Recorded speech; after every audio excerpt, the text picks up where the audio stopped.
selamat datang kembali lagi di acara Arahim ID Official bersama Mas Inung. Ya. Kali ini beliau jadi narasumber saya nih. Biasanya kan beliau yang jadi host. Ini karena ini loh, Sar, ini permintaan banyak pemirsa Arahim Bener. ID. Karena mereka udah bosan dengan wajahku kan.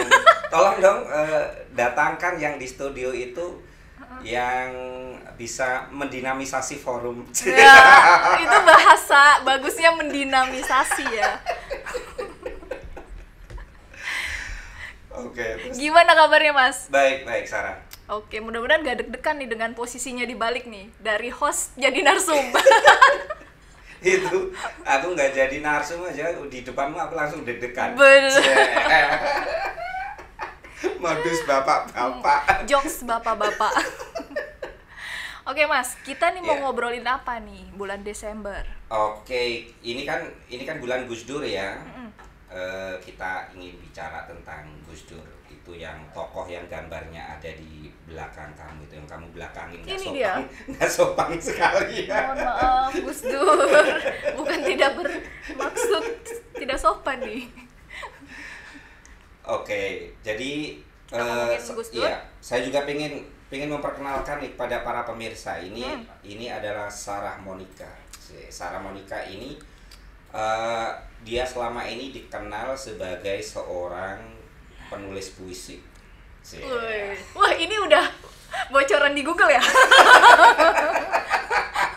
Kemudian alumni program apa sih? Mastera. Mastera, Majelis Sastra Asia Tenggara. Wow, ini Iya. puisinya udah tersebar di mana-mana, kolomnya udah tersebar di mana-mana. Sekarang menjadi Wapimret di Berita Baru. Dan juga apa sih? Berita Baruko, Berita Dan- Baruko dan program bercerita, berbagi cerita di balik berita. Wes. Tiap Selasa malam di Instagram kami. Sekalian promosi. Oke, San, kita mau ngomong apa nih? Kita mau ngomong apa? Oke, pertanyaan pertama saya adalah Oke. bagaimana awal mula seorang Ahmad Zainul Hamdi ini mengenal Gus Dur sampai kemudian foto beliau ada di belakang saya ini di kantor arahim.id. Ya sebetulnya aku surprise loh, ternyata itu sahabat-sahabatku aja nggak ada yang tahu loh nama aku selengkap itu. Kamu tahu, kamu pasti udah ini bocoran Google. Iya dong. Stalking dulu. Oke, jadi kan kayak gini ya. Aku tuh lahir dari keluarga NU. Keluargaku NU banget. Cuman ya NU ku itu ya NU karena keluarga aja.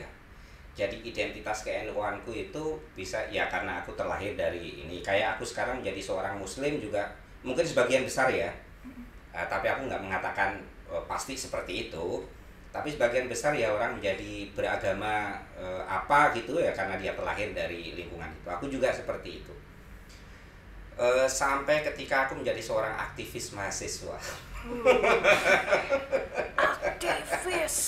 Aktivis mahasiswa itu kemudian aku mengenal sosok Gus Dur melalui karya-karyanya, tulisannya, datang di forum-forumnya. Itu kemudian mulai iya ya, ke-NU-anku itu adalah ke-NU-an yang diisi dengan pikiran-pikiran Gus Dur gitu. Jadi identitas ke-NU-anku itu tumbuh bersama pemikiran-pemikiran Gus Dur itu, mulai mengenal demokrasi, hak asasi manusia, pluralisme, aktif di gerakan lintas agama kayak gitu. Itu semuanya ya karena beliau gitu. Begitu. Kalau kamu gimana? Begitu ceritanya. Kalau kamu gimana? Kalau saya jelas kita beda generasi nih. Saya itu Gus Dur waktu menjadi presiden itu masih SD, Mas. Bagus, ini saya kemermes ku. Pakai kelas tuh ya. Masih SD dan ia tidak punya apa ya? Ia mengenal sosok beliau tuh hanya dari TV karena beliau adalah seorang presiden waktu itu. Tapi entah kenapa ketika saya kuliah S1 di antropologi UI, loh kok saya circle-nya tiba-tiba nih para pecinta Gus Dur. Gitu ya. Yang backgroundnya pesantren, anak-anak kiai, para gus-gus itu, terus teman-teman saya kok oh iya ya, sampai kemudian saya belajar apa ya, banyak pengetahuan mengenai Gus Dur, gagasan-gagasan Lu beliau. bisa agak mendekat ke mic nggak? Oh, terlalu jauh ya. Iya. Iya, mengenal gagasan-gagasan Gus Dur, buku-buku yang ditulis oleh Gus Dur maupun mengenai Gus Dur. Itu saya belajar dari teman-teman saya justru di Universitas Indonesia. Dan kemudian saya pun bergabung tuh di lembaga Abdurrahman Wahid Center for Peace and Humanities yang ada di UI. Okay. Itu lembaga Gus Dur satu-satunya di Indonesia. Ada lembaga Gus Dur yang ada di kampus itu di UI. Di UI ya. Malah nggak ada di UIN ya. Nggak ada tuh, mungkin karena kita swasta loh. Nggak ada N-nya yang negeri. Jadi itu bedanya antara UI dengan UIN itu. Jadi ya kita ini negeri. Kita swasta. Oh, swasta. Ya, tapi intinya saya belajar banyak mengenai Gus Dur situ dan mulai ya mengenal keluarga Gus Dur juga dan bekerja dengan mereka juga. Dimulainya dari situ. Aku tuh surprise loh sebetulnya ketika kenal kamu pertama kali.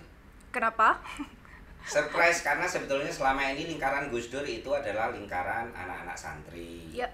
Yang kurang lebih sekalipun dia udah diakui ketokohannya di kota, tapi kalau dilacak sebetulnya ya dia enggak berasal dari urban family. Ya. Sementara aku melihat Sarah ini kan dari urban family, lifestyle-nya metropolis, kurang lebih kayak gitulah, kurang lebih kayak gitu, Pak. Iya. Kurang syar'i. Mohon maaf. Nggak terlalu syar'i, tapi kemudian berada di circle para pecinta Gus Dur atau Gus Durian itu. Gus Durian. Menurut aku itu aneh gitu. Iya, anomali ya. Anomali. Iya, saya juga aneh dengan hidup saya kalau mau jujur. Ya itu, pokoknya awalnya dimulai dari sana, kemudian saya jadi juga mengenal dunia pesantren. Ketika banyak ya main keluar kota ke Yogyakarta, saya terus bersentuhan dengan pesantren-pesantren yang ada di sana, tapi saya lebih banyak ke pesantren budaya sih. Terus ini ngomong-ngomong ini loh Bu, ini datang ke studio itu setelah dia ziarah ke makam Sunan Ampel. Iya loh, saya tuh minta izin dulu ini. Saya boleh nggak ya podcastan di Arahim Official? Gimana katanya Mbah Ampel? Mbah Ampel. Dibolehin nggak? Ya monggo katanya. Nggak, Sar, aku itu pada akhirnya ya banyak orang bercerita bahwa sebetulnya masuk dalam sebuah lingkaran seringkali nggak disengaja ya. Ya. Kayak Betul. kamu sekarang misalkan masuk dalam lingkaran orang-orang yang dekat dengan pemikiran Gus Dur, Betul. perjuangan Gus Dur, Ya. dan aku tahu kamu beberapa bulan ini kan intens sekali menemani Mbak Alisa ya. Iya. Untuk Diberdayakan. program moderasi beragama. Betul. Nggak, sebetulnya bagi seorang Sarah itu apa sih inspirasi Gus Dur bagi kehidupan kamu? Ada nggak? Ya ini mengalir aja atau ada nggak sih inspirasi dari Gus Dur? Sangat banyak tentunya, sangat banyak. Saya melihat sosok beliau tuh sebagai kalau dalam bahasa Islamnya insan kamil ya. Itu Teguh sama Afin nggak ngerti itu insan kamil apa. Ini anak UI loh Bu. Sekolah Sidoarjo. Ya intinya sebagai manusia yang sangat ideal gitu ya, menjadi sebuah teladan. Dan saya mengenal beliau setidaknya dari apa yang saya baca dan saya pahami dari orang-orang sekeliling saya ya. Saya terinspirasi bahwa beliau tuh tidak hanya punya satu aspek dalam diri beliau sebagai aktivis atau politikus gitu, politisi, tapi beliau juga seorang budayawan, seorang agamawan, seorang intelektual, seorang seniman, ya kan? Beliau bahkan punya cita-cita menulis novel yang belum tersampaikan, maksudnya belum kesampaian hingga akhirnya, tapi ya beliau sangat punya gitu jiwa senimannya, dan saya sangat terinspirasi. Artinya kan Gus Dur ini sebagai manusia tuh sangat komprehensif gitu loh, sangat multi spektrum lah, dan saya sangat mengagumi sosok yang seperti itu. Jadi orang tuh tidak hanya dia sebagai aktivis, tapi dia juga sebagai intelektual, dia juga sebagai budayawan sekaligus gitu loh. dan sebagai seniman lah banyak spektrumnya. Itu rasanya aku banget ya. Kamu sedang menggambarkan Gus Dur apa menggambarkan Inung? Ya itu maksudnya saya sangat suka orang-orang yang punya banyak spektrum gitu loh dalam hidupnya. Kayak kamu ya. Mudah-mudahan. Mudah-mudahan. Itu kalau ada nggak, kamu punya nggak sih pengalaman pengalaman subjektif yang kamu anggap sebagai unik nih, ini subjektif, itu hanya aku, terkait dengan Gus Dur? Ada nggak? Subjektif ya. Tentunya di wilayah yang sangat spiritual sebenarnya, sangat personal ya. Ini penting. Ini enggak, ini loh, enggak biasanya loh. Orang kayak kamu kemudian memiliki pengalaman spiritual. Biasanya kan pengalaman duniawi. Saya sangat duniawi. Sangat duniawi, tapi ya perjalanan hidup manusia itu kan panjang banget ya sebenarnya, dan saya pun mengalami itu. Tapi ada satu titik yang saya merasa saya tuh banyak sekali mempertanyakan, ya mungkin ini bahasa filosofisnya eksistensialisme ya, pertanyaan-pertanyaan eksistensialis lah. Mengapa tiba-tiba saya kok ada di dunia yang seperti ini, dunia pesantren yang keluarga saya tidak pesantren. Keluarga saya Betawi, tapi jelas kita NU secara kultural, bukan secara identitas gitu. Tidak klaim sebagai NU, tapi kita NU kulturnya. Tapi kemudian kok masuk ke dunia pesantren, saya tidak punya background itu, jujur aja di keluarga saya. Tapi saya sangat, kok saya senang, saya ingin belajar juga, belajar kitab dan sebagainya. Kemudian karena pertanyaan-pertanyaan itu, saya jadi apa ya yang membawa saya pertama kali ke sini. Terus setelah saya melacak sejarah lah dari perjalanan awal saya, oh iya ya, karena saya tuh diperkenalkan dengan sosok Gus Dur gitu. Jadi jalan saya tuh selalu terarah, insya Allah ya. Terarah juga sih, maksudnya dalam kamu aja udah gak yakin dengan hidupmu. Maksudnya dalam dunia itu saya selalu dipertemukan dengan orang-orang yang ya sama mencintai Gus Dur, dan itu yang mendatangkan apa ya, sebuah keterarahan dalam hidup ya. bahasa siapa? Paulis Ponti itu. Intentionalitas itu soal keterarahan hidup ya. Dan Gus Dur memberikan arah itu bagi saya. Keren ya. Aku itu pernah loh punya kawan. Aku sebut namanya Mbak Dewi Huta Barat. Mbak Dewi. Jadi dia itu pernah suatu kali mimpi itu tampak nyata sekali dia di kamar.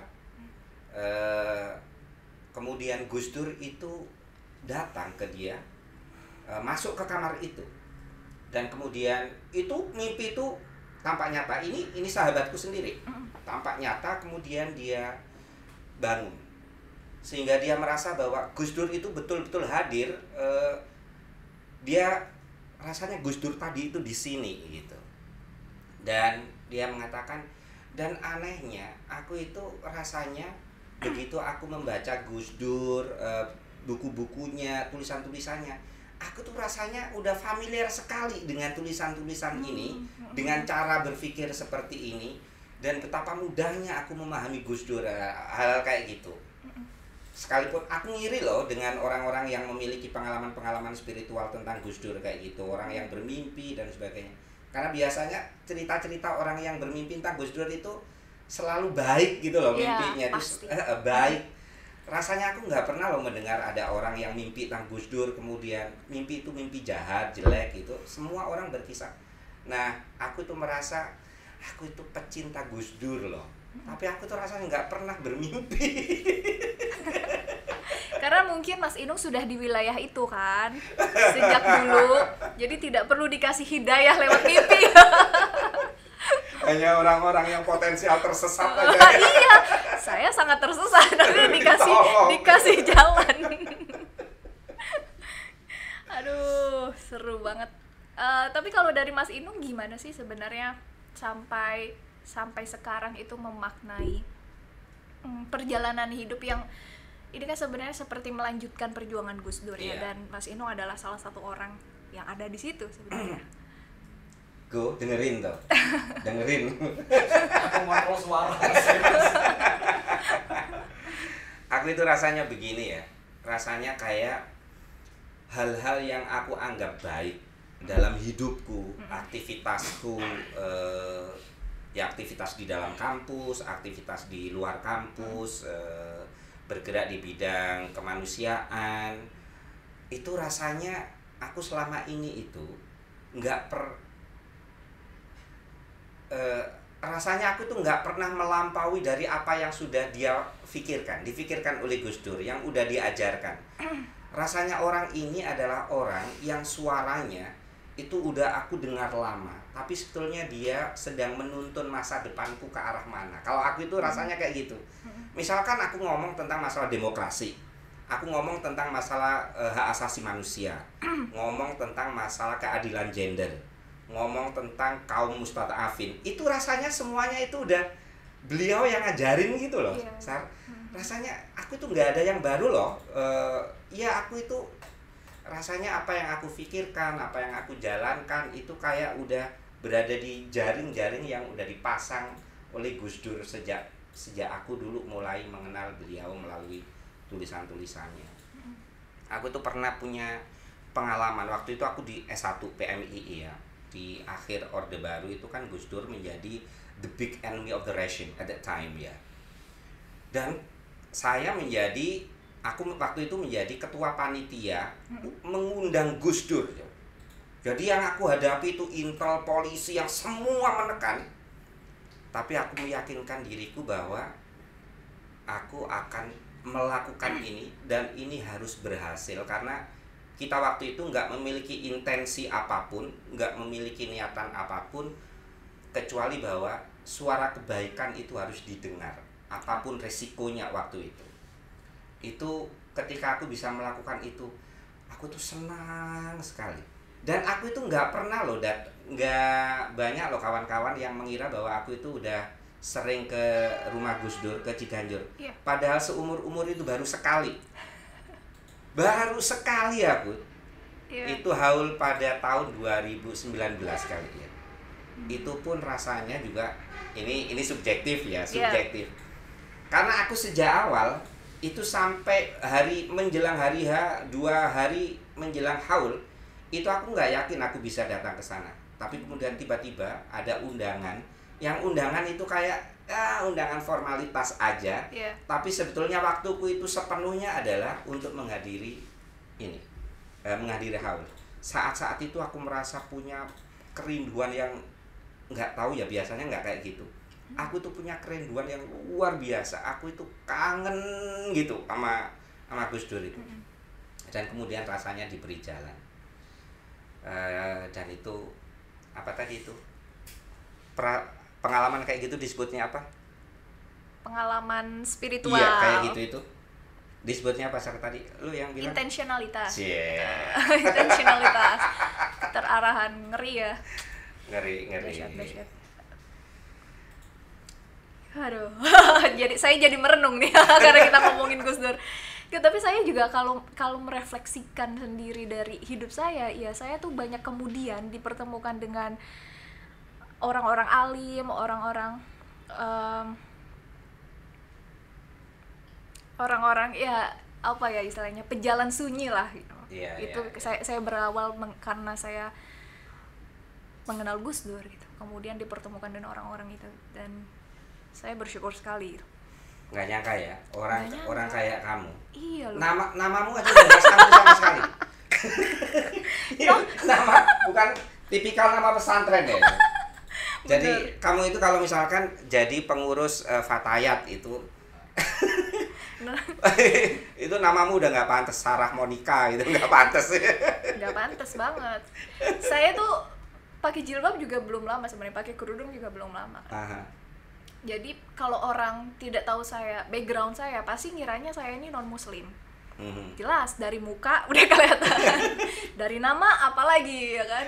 Sampai SMP tuh di kelas pelajaran agama, saya pernah kan lagi kelas itu terus saya membaca Quran. Teman saya lewat di luar kelas, Sarmon baca Quran. lah kenapa gue Islam? Oh lu Islam. Jadi setelah dia berteman sama saya berapa lama baru tahu kalau saya Islam. Luar biasa. Aku juga pertama kali ketika ketika kenal sama kamu, aku juga nggak menduga loh kalau kamu itu muslimah. Muslimah. Paling-paling ini mu'alaf. Ya benar. Nggak, karena memang kan ya ini kan kawan-kawan yang ada di komunitas Gus Durian atau yang pokoknya yang dekat dengan komunitas-komunitas Gus Dur itu kan kita tahu nggak hanya Muslim ya, banyak sekali yang non Muslim yang punya concern yang sama atas nilai-nilai kemanusiaan kayak gitu. Jadi ketika aku tahu kamu pertama kali itu juga aku nggak nyangka kalau kamu itu muslimah. Iya. Masa aku mau pinjem KTP, pinjem dong KTP-nya agamanya apa gitu. Nanti yang aku lihat nggak KTP, tapi tanggal lahir. Iya, tapi orang gampang ya mengasumsikan bahwa saya non muslim gitu karena saya nggak pakai jilbab. Bahkan setelah saya pakai jilbab pun, wah ini pengalaman belum lama. Iya. Waktu saya ke Makassar kan yang acara moderasi ini pasti kamuflase nih. Salah satu peserta dari pelatihan itu ada seorang ibu-ibu, dia tanya ke saya, dia kalau nggak salah Protestan atau Katolik gitu lah. Dia tanya ke saya, loh Mbak maaf ya, Mbak agamanya apa ya? Saya Islam Mbak. Loh, oh iya saya pikir bukan, soalnya jilbabnya kayak gitu. Bahkan udah pakai kerudung pun karena ini tidak syar'i dianggap tidak muslim gitu kan. Kalau aku tidak parah, Islam. kalau aku parah, aku beberapa kali itu dianggap pendeta. Kok bisa? Dari sudut mana? Dibilang pendeta. Nggak tahu. Jadi kalau misalkan ada pertemuan gitu ya dengan lintas agama gitu ya, kemudian aku datang, aku kan nggak pakai kopiah ya biasa kayak gitu. Iya. Nah, aku itu dianggap pendeta, dikira pendeta. Aku bilang namaku Ahmad Zainul Hamdi. Ahmad Zainul Hamdi. Mau dikasih Inung juga Ahmad Inung. Tetap ada Ahmadnya. Tetap ada Ahmadnya. Jadi kayak gitu ya. Lu yang kamu tahu, yang kawan-kawan di sekitar kamu yang seusia dengan kamu, yang beragama non Islam kayak gitu, itu kayak bagi mereka sosok kayak Gus Dur itu gimana sih sejauh yang kamu tahu? Mereka sangat respect tentunya ya, karena melihat legasinya Gus Dur kan banyak sekali gitu. Indonesia terutama dari kalangan yang Konghucu tuh, mereka sangat mengagumi Gus Dur karena kan Gus Dur yang memperjuangkan hidup mereka dulu. Iya. Jadi mereka sangat respect sih. Kalau orang tuamu gimana? Jelas orang tua saya, apalagi ibu saya, Gus Durian sangat menghormati Gus Dur. Sangat menghormati. Sangat. Ya. Gus Durian ya. Gus Durian. Itu Gus Durian angkatan mak-mak. Iya. Pokoknya beliau sangat Gus Dur. Oke, Sar. Terus apa lagi nih? Apa lagi nih? Gini Mas. Gimana Mas Inung membayangkan dari sekian banyak legacy Gus Dur nih untuk masa depan Indonesia seperti apa? Tentunya dengan peran Mas Inung juga di dalamnya. Iya. Aku itu pernah membaca sebuah artikel ya. Yang ditulis oleh William Liddell kalau nggak salah. Judulnya My Name is Abdurrahman Wahid. Kamu pernah baca belum ini? Belum. Jadi di situ dia bercerita. Ini ditulis pada saat Gus Dur barusan menjadi presiden. Ditulis oleh William Liddell. Di situ William Liddell bercerita, suatu hari dia datang ke Gus Dur dan kemudian bertanya, Gus, buku favorit Gus Dur itu apa? Gitu kan, Gus Dur terkenal sebagai pembaca kan. Sangat. Kemudian Gus Dur menyebut satu buku judulnya My Name is Ashraf. Itu Liddell sendiri juga belum pernah mendengar ini buku apa sih. Kemudian dicari, ternyata itu adalah novel yang ditulis oleh seorang Yahudi Amerika. Nah di novel itu intinya dikisahkan bahwa seorang Asher Lev itu dia lahir dan tumbuh dari keluarga Yahudi tradisional yang sangat tradisional, bahkan cenderung spiritualis. Ya kurang lebih sebetulnya kayak NO lah, kayak NO. Si Asher Lev itu kemudian karena dia gifted ya, dia perkembangannya itu melampaui dari komunitasnya, tapi dia tidak pernah mau meninggalkan komunitasnya itu.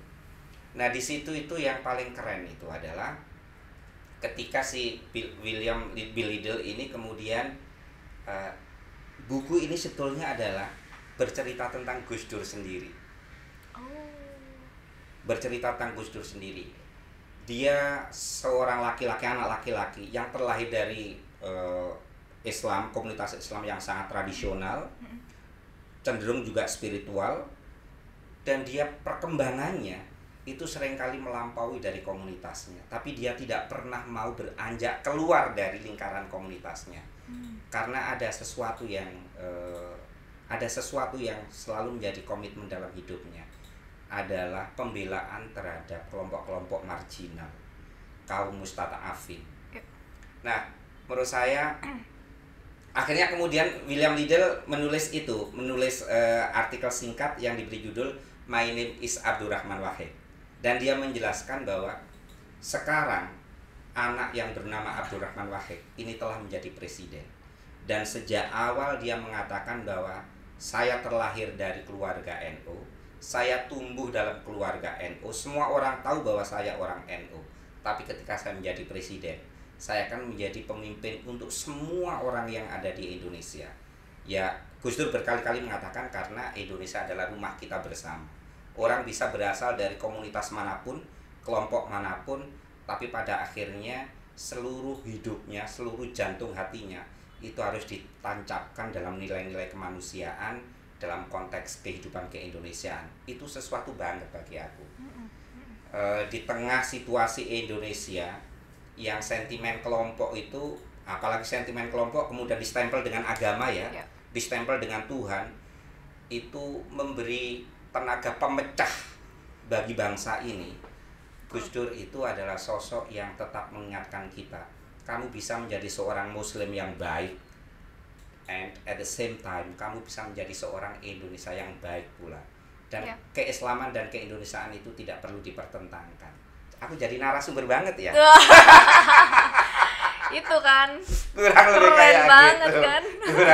Kalau kamu membayangkan legasi Gus Dur untuk masa depan Indonesia dan masa depan kemanusiaan kayak apa sih, Sa? Saya mau bicara di level yang mungkin individu kali. Iya. Jadi sosok Gus Dur itu kan orang yang sangat kuat karakternya ya. Artinya mau dimanapun beliau itu kukuh dengan prinsip. Oke. Dan saya membayangkan jika anak-anak muda ini terinspirasi dengan Gus Dur. Loh, anak-anak muda itu dengerin, Vin. Di wilayah anak-anak itu. Muda. Jadi harus bagaimana caranya bisa mengasah karakternya itu seperti itu gitu loh. Jadi punya integritas yang tinggi, punya prinsip dalam hidup dan tidak silau.